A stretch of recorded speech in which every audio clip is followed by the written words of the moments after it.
La présidente de l'ONG FIAFED ne s'est pas limitée seulement à la construction de cette école pour l'épanouissement intellectuel des enfants de Bungu Bungu. La santé de ces derniers figure aussi parmi les priorités de ses actions, d'où la nécessité de prévenir certaines maladies endémiques qui rongent la contrée. C'est le début de l'année et pour nous croyons que c'est nécessaire que nos enfants commencent l'école en très bonne santé. Parce que nous savons ici qu'il y a beaucoup de problèmes de santé, moustiques, on sait. Et pour aider nos enfants à bien commencer l'année, nous avons commencé comme programme de les faire dépister en malaria et fièvre typhoïde. Et nous donnons aussi des médicaments des vermifuges, parce qu'on sait aussi qu'il y a beaucoup de problèmes de verre ici.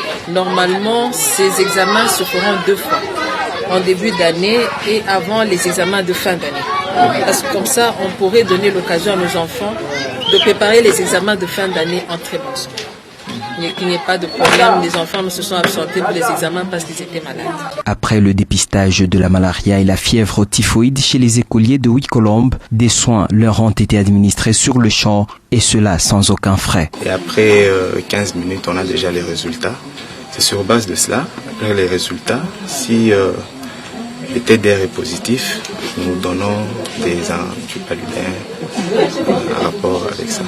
Comme nous faisons les examens de nos enfants ici à l'école, nous-mêmes nous suivons. Donc chaque jour nous allons à l'école avec de l'eau, nous leur donnons nous-mêmes les médicaments, les antipaludins. Comme ça, on a un suivi en rapport avec la prise de médicaments.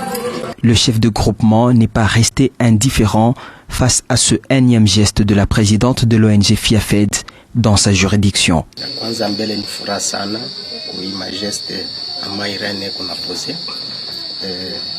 crois que malaria presque partout en République démocratique du Congo et surtout au Kwetuku.